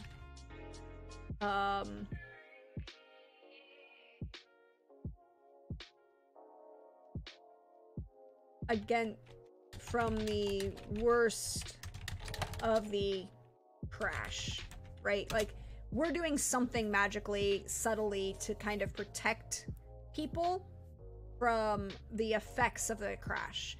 Whether that's because we have this refuge and we have this land and we have more food that we can kind of like, oh, we just had a couple really good seasons, it's fine, here, you want something to eat? And I think that's how you build up the reputation, right? Like, okay, and recover influence by subtly using magic to help yeah, from the worst of the crash. Offer food, shelter, etc. Like, we don't have money. We still don't have money. We're never gonna get money. I mean, we kind of have a little bit, but we don't really have a lot. World War II is where everything recovers. But yeah, there's some major droughts in the 20s and 30s. And so between the war and in all of these investments, we're before the during the Depression, we're definitely looking at this as we are recovering in a way mostly by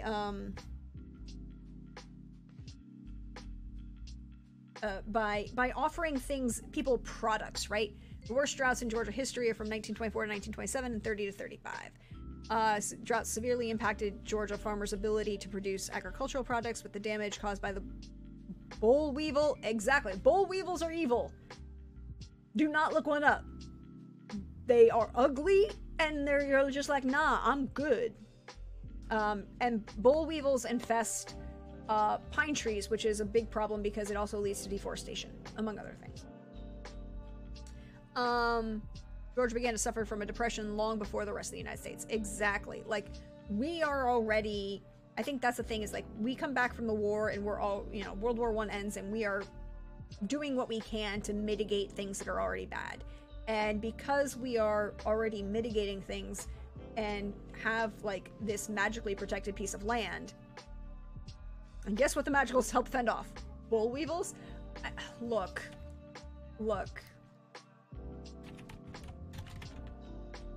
It ugly. I do not like it. It is not a pretty looking thing. And they are not small. They are not a small thing.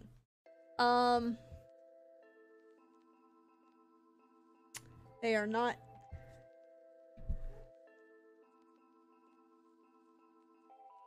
Excuse me, they are not a small thing.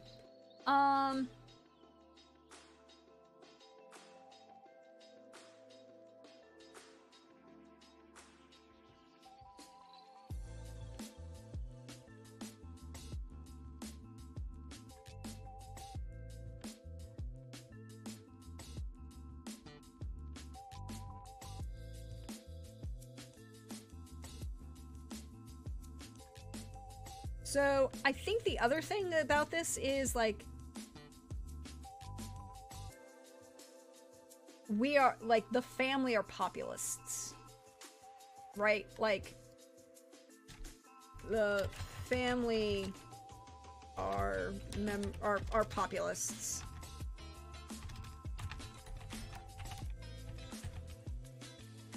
Sort of. This is when rainmakers got to be popular. Yeah, exactly. Helping make things grow during the droughts. Exactly. And I think that's a thing that's important. I think that's like a really important thing, is like there are lots of ties of things that, and I don't know that, and I think they might actually have done a little bit of like, yeah, we can make it rain during this drought, and it's just subtle enough magic, you know. I don't think that they were doing that, right? Like, because I think it's one of those, they saw other people doing it, but they felt a need to keep their magic still subtle. And it's like, oh, we just had better crops. It has to do with like where this piece of land we have is, and just happens to rain there better. And we'll give people that, but I don't know that they were giving away perhaps like actually making it rain. Oh, they're in demand the entire period. So World War II comes, and we gain everything across the board. But mostly influence, wealth, and reputation.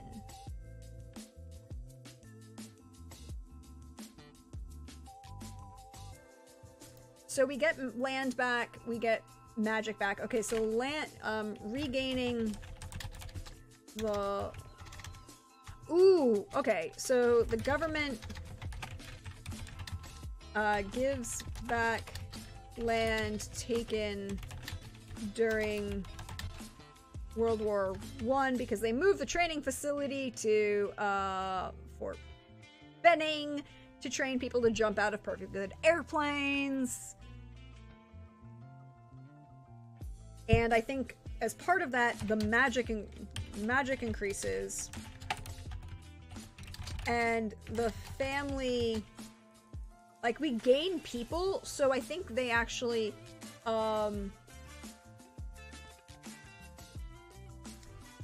expands the refuge to take in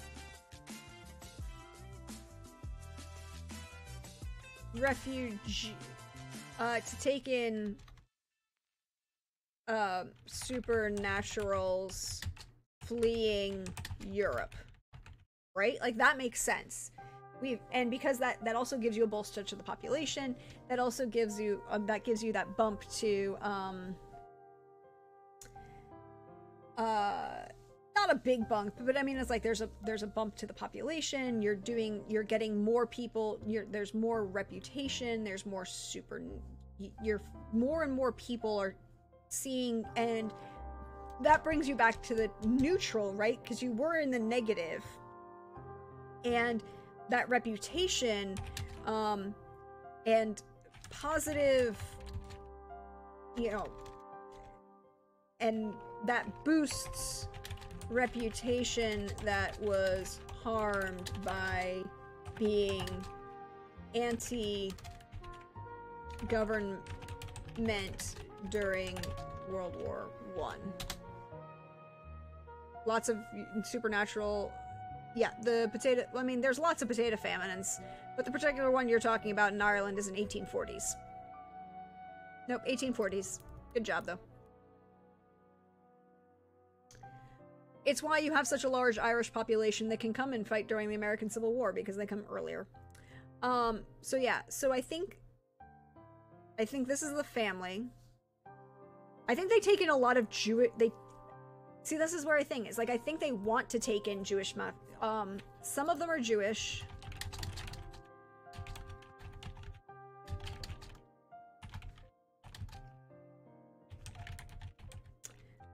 And others, right? Like others who are fleeing Europe. But you have to remember, FDR does not. FDR is a complicated figure, and he puts a like. There's a lot of push and complicated feelings about getting to bring Jewish immigrants to the United States, or to the war. Like, hey, a good stone golem could really help around the farm. Maybe. It depends. There's also a very large Jewish population in Savannah, and the historical one. So that leads to my next question. Do we tweak this? Do we tweak this so that there...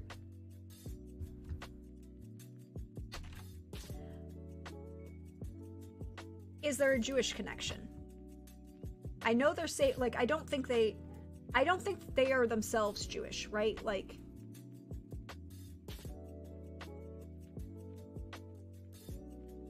I don't think they are. I think they just were taking in refugees, and it bolstered, like, everybody saw them taking in the refugees and investing back, you know, getting that land back and investing in that land to the point that they now have the refuge protected.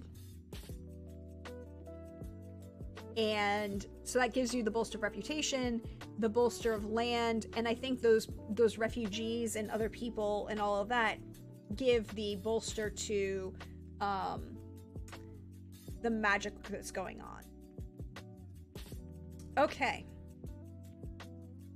And I guess the thing that comes from this is current head of family is, and we just need to figure out, like, we know they're not human, right? We know that they're not human. So let's roll a d5. Well, let's roll a d6, and if we get a 6, I ignore it because 6 is human. Which means I ignore it because a 6 is human. 3. Great. So I rolled instead a 1, which is a Fae. So the family, the family are Fae. Family stats.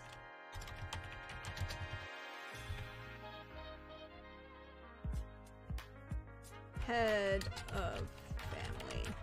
Alright, so the current head of the family, they are Fae. What kind of Fae are they? 1, 2. Yeah, but I think it's just 1, 2, 3, 4, 6. A 6. They are dryads. And that explains why they have to keep the land in the refuge. Because they're dryads.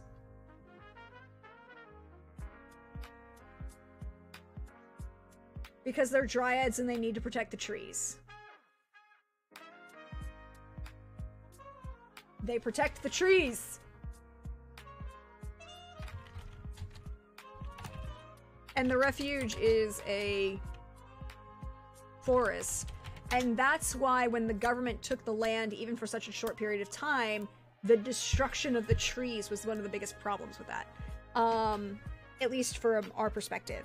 And one of the things I did when I created the lore, we are the Lorax, we speak for the trees. I mean, no, we don't speak for the trees. We live in them. There's a difference. One of the things I did when I was creating, you know, if you were here for one of the previous lore streams, hi, by the way, if you've missed out on any of the previous lore streams I did, or any of the game dev streams I did, I have VODs of them up on YouTube, and they should all be there. If they're not, somebody please let me know. I'll check them later.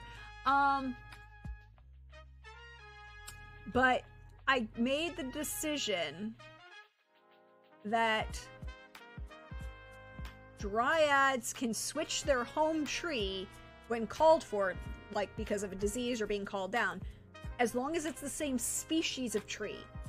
Jumping to a tree significantly younger than their original tree causes a de-aging, right? Like, you can't go from a 500-year-old oak tree to a year-old sapling without some complications. And this is why brainstorming is a good thing. Yep, this is why brainstorming is great, and this is why I like doing this with all of you. So yeah, so the refuge is a forest. And a swamp because it's Savannah.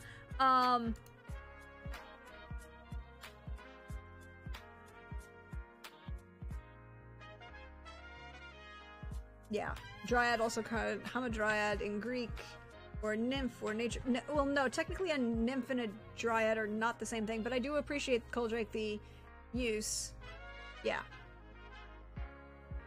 Dryads were originally the spirits of oak trees, later applied to all tree nymphs. Well, nymph is a nereid. A nymph is also supposed to be limited to specifically water.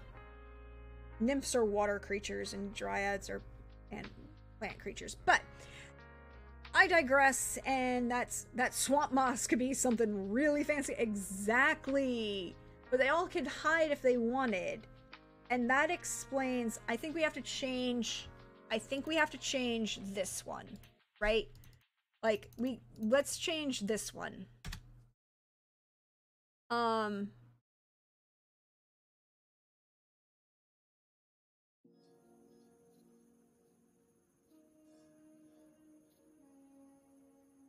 Because they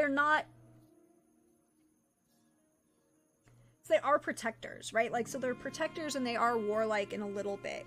So, okay, so let's actually keep it. No, let's keep it. Let's keep the nobility for service to Charles II during the war with the Dutch. And, I like this. I like where this is going. Okay, so next little bit. Hi, fantasy name generator. Let's find a name for this,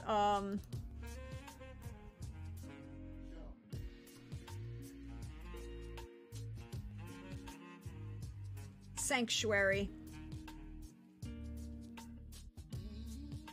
Refuge.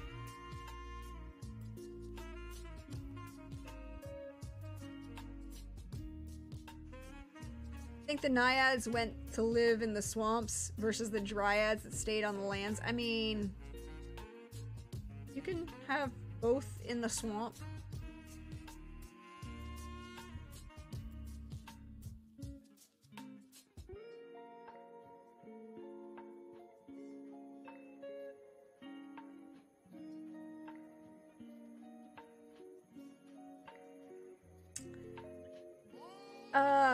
This is my favorite tool and one of my favorite things, but I don't think you know, we need a name for, unless we decide to go lean into the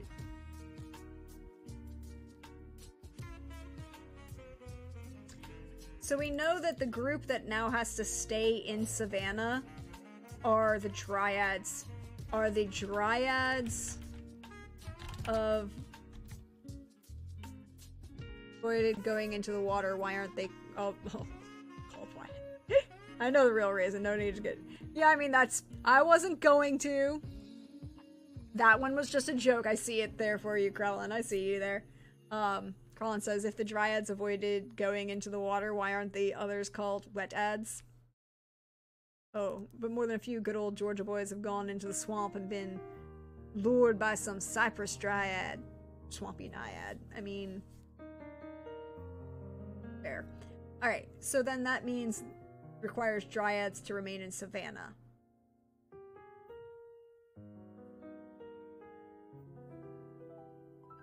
And correct. Trees native to Savannah, Georgia. Y'all.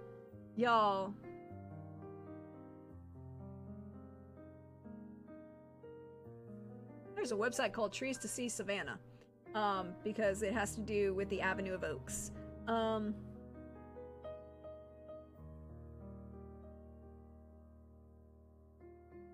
So Spanish moss goes to the oaks. Here's the thing. Remember how I said the dryads had to survive if they lost their trees? Had to be in the same species of tree?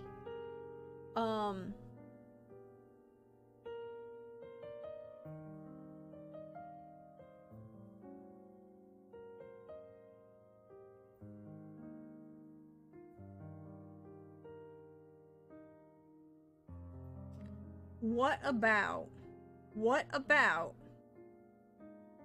magnolias, palmettos, and crepe myrtles and sycamores? Yeah, that's what I'm looking at.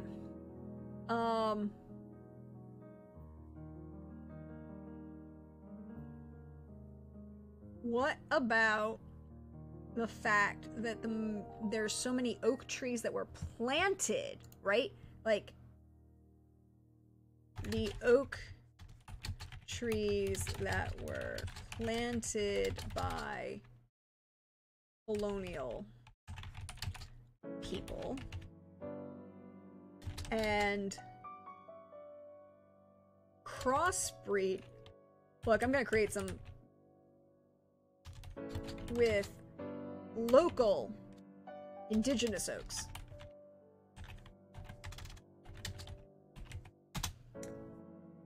There we go. Like, I'm feeling this. I'm feeling this. But the dryads are now, there's a refuge. Dryads now can live in any Georgia tree, or, well, can,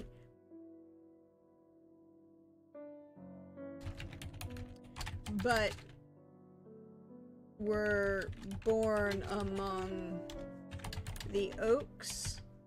So, like, that's a note for me. They are the Lorax. They are the trees. Well, they live in the tree. Okay, fine, yeah. Alright, so, some are dryads of magnolia, palmettos, and sycamore. That could be the other reason. Look. Am I correct that we lost a lot of it in the fire? No, fire so there's the thing, is like, we did something subtly to,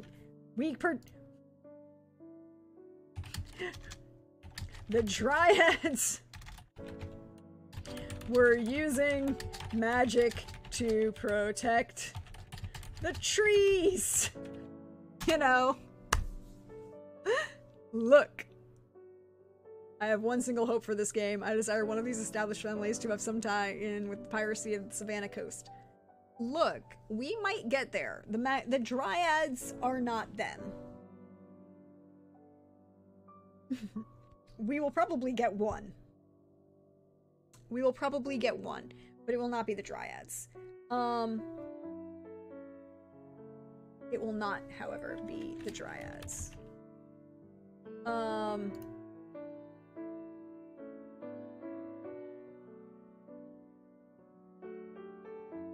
So I think I'm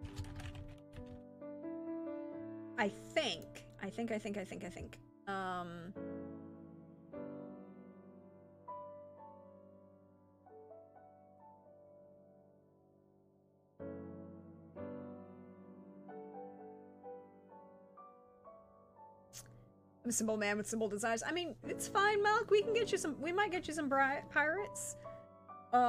Look. Trooper made his house. There's ties to some very interesting things that Trooper's doing. I love when Trooper builds something like this, because it's always just so cool. I always love to do things like this with Trooper, because it's just cool. And fun.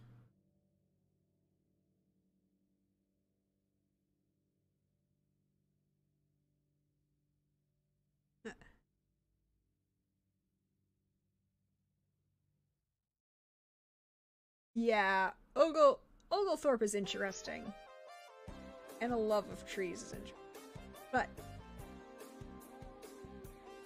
we are, I think, however, I don't want to start building NPCs yet. That's not where we are.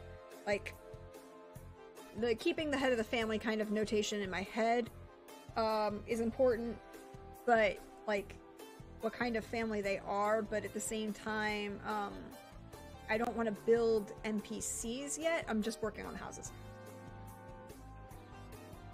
Oh no, we know that you're not, don't worry. We appreciate you, Malk. We recognize that you are not trying to be making demands.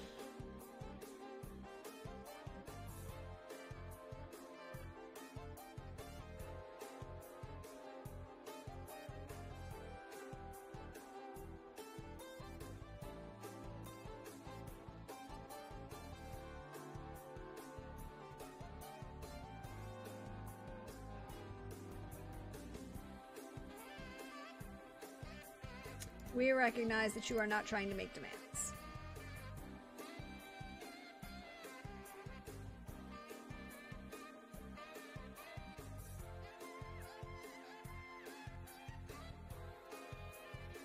Alright. I think, however, this is the point where we should stop, because we have made 2 houses so far for tonight. Has anybody seen...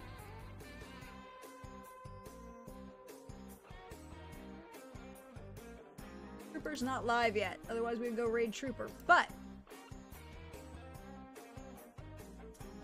we should instead go over and we're going to go raid PB, who, because we are getting ready for... How many games do you think will be in Crouch for the game? Well, we're going to have the 5 player character houses, and then there will be a bunch of NPC houses that are going to go around. There are a bunch of people I know who play TTRPGs who I want to contact and be like, hey, I want you to help. I want you to build one of these NPC houses for me. Or, you know, kind of thing. We'll go around and we'll probably do a couple more streams like this where we build them together.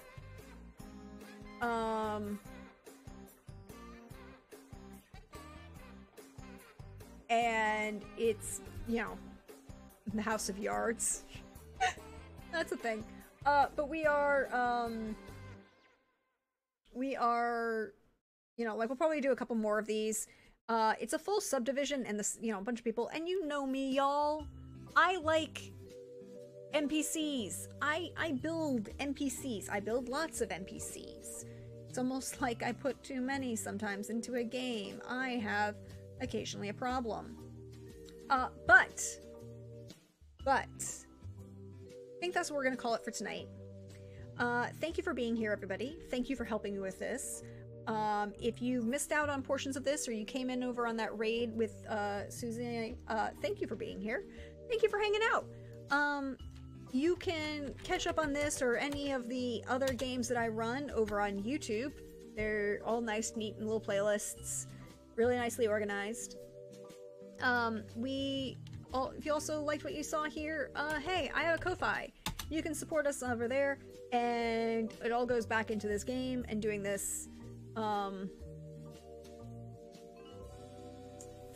times. I'm glad you all enjoy it and have fun with it. We are gonna, as for me, I don't know what I'll be doing tomorrow.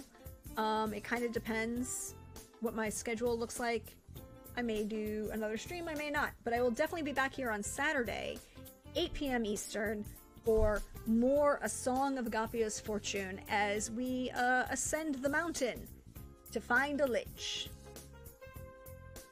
Looking into those lich problems that they got. That is our high-level D&D campaign. My players are wonderful, wonderful people and are making it so much fun. They're just getting hugged by all the plants. They want to know them so well.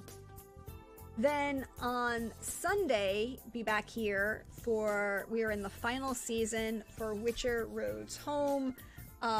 We've got 5 episodes left before the series finale. And my players are doing so many interesting things. There was sightseeing last week, and we'll find out what happens this week. But keep your eye on my Twitter. I'm at DeirdreDonlan on Twitter, or Prexagorthesmia4. You can see me around here on Twitch, or Prex the Bard over on Hive. You can keep an eye on Twitter and Hive. I post when I'm going to go live. All the wonderful, fabulous people that I get to play with. Oh, and then Monday over on Wandering DM.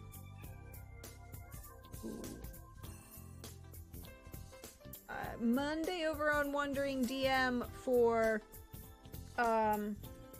Montreal by Night, where things are happening and conversations are happening, and it'll be great. It'll be great. I will see you all. We should go raid. I was gonna raid Trooper, but Trooper's not on, so we're gonna go raid PB. Because